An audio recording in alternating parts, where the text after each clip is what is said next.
Hello students, welcome to the PND coaching classes learn easily and smartly. तो आज हम पढ़ने वाले एक क्वेश्चन जिसमें बोला गया है what steps can be taken to control soil erosion in the hilly areas.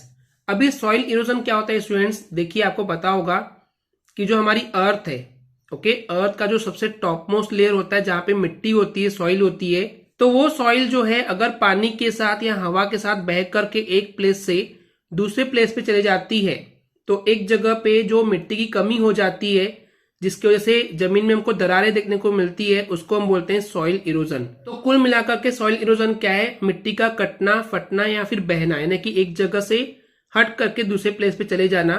तो एक जगह पे कमी हो जाती है, इसको हम बोलते हैं सॉइल इरोजन। तो इन हिली एरियाज यानी कि पहाड़ी इलाकों पे सॉइल इरोजन को कंट्रोल करने के लिए कौन कौन से स्टेप्स या कदम लिए जा सकते हैं? तो चलिए देखते हैं इसका आंसर। फॉलोइंग यानी कि नीचे कुछ स्टेप्स दी हुई है, ये स्टेप्स लिए जा सकते हैं हिली एरियाज में सॉइल इरोजन को कंट्रोल करने के लिए। सबसे पहला है कॉन्टोर प्लफिंग। कई लोग प्लाइंग पढ़ते हैं, प्लविंग पढ़ते हैं, बट मैं इसको प्लफिंग पढ़ूंगा। तो कॉन्टोर प्लफिंग। सेकेंड है टेरेस फार्मिंग एंड थर्ड है स्ट्रिप क्रॉपिंग। अब ये तीनों क्या है मैं आपको डायग्राम से समझाऊंगा स्टूडेंट्स। सबसे पहले देखते हैं हम यहाँ पे कॉन्टोर प्लफिंग को। कॉन्टोर प्लफिंग में क्या होता है स्टूडेंट्स, जो ये आपका माउंटेन होता है, इस टाइप से मान लेते हैं ये माउंटेन है, ओके। तो माउंटेन में क्या किया जाता है, उसके स्लोप के अगेंस्ट यानी कि अपोजिट साइड पे वहां पे कॉन्टोर्स यानी कि लाइंस बनी हुई होती है।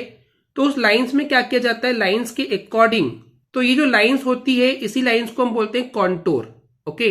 तो इस लाइंस के अगेंस्ट क्या किया जाता है, यहाँ पे जो है यहाँ पे प्लेन्स बनाए जाते हैं और इस प्लेन्स में जो है वो खेती किसानी की जाती है, फार्मिंग की जाती है इस टाइप से। तो ये जो है ये वो प्लेन एरिया जहां पे हम फार्मिंग कर सकते हैं स्टूडेंट्स, ओके। ये प्लेस हो गया, देन थोड़ा सा इसके ऊंचाई वाला प्लेस ये वाला हो गया, ओके। देन इसके ऊपर ये वाला प्लेस हो गया। इस टाइप से जो है फार्मिंग की जाती है माउंटेन या हिल्स पे, उनके स्लोप के अगेंस्ट, ओके। पैरेलली ये एरियाज होते हैं, तो इनको हम बोलते हैं कॉन्टोर प्लफिंग।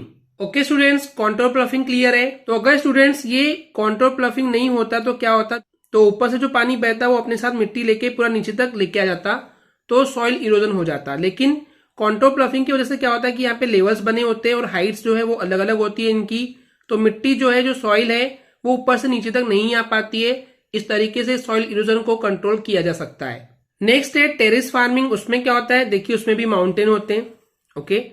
और यहाँ पे क्या करते हैं, माउंटेन के एज को, किनारे को पकड़ा जाता है एंड यहाँ पे अब स्टेप्स बनाई जाती है, जैसे कि सीढ़ी होती है स्टूडेंट्स, आपने देखे होंगे। तो सीढ़ी की तरह ही यहाँ पे स्टेप्स जो है बनाई जाती है। उसमें क्या करते हैं लोग, सबसे पहले एक प्लेन चुनते हैं ये, ओके, एक प्लेन जमीन चुनते हैं और वहां से इसके ऊपर की मिट्टी को हटा दिया जाता है, ओके। ये जो मिट्टी है पूरी यहां से हटा दिया जाएगा। फिर यहाँ से एक और जो है यहाँ पे प्लेन ढूंढा जाएगा, फिर उसके ऊपर फिर से यहाँ की जो मिट्टी है ये हटाई जाएगी पूरी, ओके। तो इस तरीके से स्टेप्स बनाए जाते हैं स्टूडेंट्स, ओके। तो ये जो स्टेप्स बन गई इसी को हम बोलते हैं टेरेस फार्मिंग। यहाँ से ये मिट्टी जो है हटा दी जाती है, तो ये बन गई सीढ़ी यानी कि स्टेप्स बन गई, ओके। तो इसको हम बोलते हैं टेरेस फार्मिंग। तो यहाँ पे क्या होता है, यहाँ से थोड़े से बैरियर यानी कि रुकावट के लिए बनाए जाते हैं इस टाइप से स्टूडेंट्स, क्योंकि जो पानी है वो यहाँ से पानी नीचे ना बह जाए और मिट्टी भी न चले जाए नीचे, तो इससे सॉइल इरोजन को थोड़ा सा कंट्रोल कर लिया जाता है। तो ये होती है टेरेस फार्मिंग। अब कई स्टूडेंट्स को कंफ्यूजन होता है कि कॉन्टोर प्लफिंग और टेरेस फार्मिंग में डिफरेंस क्या है। तो स्टूडेंट्स यहाँ पे भी ये स्टेप्स ही होती है, लेकिन क्या है, यहाँ पे स्टेप्स बनाई नहीं जाती है। यहाँ पे जो ये लाइन्स होती है पहले से बनी हुई, इन कॉन्टोर्स के बेसिस पे ये जो प्लेन्स है वो बनाए जाते हैं। पर यहाँ पे हमने प्लेन्स खुद डिसाइड किए हैं पहले से, ओके। एंड वहां पे उसकी जो सॉइल है उसको हटाते गए हैं और प्लेन हमने खुद से बनाए हैं। तो हमने ये लाइंस खुद से ड्रॉ किए, लेकिन यहाँ पे कॉन्टोर प्लफिंग में लाइंस पहले से ड्रॉ होती है, यानी कि प्लेन्स पहले से डिसाइड होते हैं, ये प्लेन्स हम डिसाइड नहीं करते। तो ये डिफरेंस है इन दोनों में, ओके। अब चलिए देखते हैं थर्ड स्टेप जो कि ली जा सकती है सॉइल इरोजन को कंट्रोल करने के लिए, वो है स्ट्रिप क्रॉपिंग। स्ट्रिप क्रॉपिंग में क्या होता है स्टूडेंट्स, एक ये मान लेते हैं लैंड है जहां पे क्रॉपिंग की जाती है, यानी कि खेती किसानी की जाती है, ओके।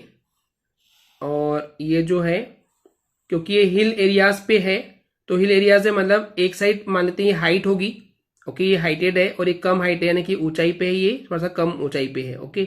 तो यहाँ पे क्या होता है, जब एक साइड हमको सोर्स होता है पानी का और जब हम पानी डालते हैं यहाँ पे, तो पानी डालने से क्या होगा कि यहाँ की जो मिट्टी है वो मिट्टी इस पानी की वजह से बह करके इस कोने पे आके यहाँ पे जमा हो जाएगी। ओके, तो ये प्रॉब्लम है कि यहाँ की मिट्टी जो पूरी बह के इधर चले गई तो यहाँ पे खेती किसानी अच्छे से हो नहीं पाएगी। तो इसको रोकने के लिए क्या किया गया, स्ट्रिप्स बनाए गए। स्ट्रिप्स यानी कि पट्टियां बनाई गई, और ये जो पट्टियां होती है वो मिट्टी की ही बनी होती है स्टूडेंट्स। ओके, इस टाइप से, एंड यहाँ पे इस टाइप से और हम मिट्टियां बना देंगे। मिट्टियों का ढेला बोलते हैं एक्चुअली इसको, यानी कि कुछ हाइट्स पे बनाई जाती है ताकि यहाँ की मिट्टी जो है, अब जब हम पानी देंगे तो यहाँ की मिट्टी यहीं पे रहेगी, यहाँ की मिट्टी यहीं पे रहेगी, तो इधर की मिट्टी जो है इधर नहीं पहुंचेगी। तो इससे जो क्रॉपिंग होगी, जो खेती किसानी होगी वो बहुत अच्छे से होगी, क्योंकि यहाँ पे जो प्लांट्स उगाए जाएंगे उनकी ग्रोथ बहुत अच्छी होगी। तो क्योंकि यहाँ पे स्ट्रिप्स बनाई गई है मिट्टी की ही, इसलिए इसका नाम पड़ गया है स्ट्रिप क्रॉपिंग या फिर स्ट्रिप फार्मिंग। तो इस तरीके से स्टूडेंट्स हिली एरियाज पे सॉइल इरोजन को कंट्रोल करने के लिए ये 3 स्टेप थी, contour ploughing, terrace farming and strip cropping use की जा सकती है। Okay students, I hope students आपको क्लियर हो गया होगा। अगर आपको हमारी वीडियो से कुछ भी सीखने मिला या नॉलेज मिला तो प्लीज हमारे चैनल को सब्सक्राइब कीजिए एंड वीडियो को लाइक जरूर करें। आज के लिए इतना ही, थैंक यू।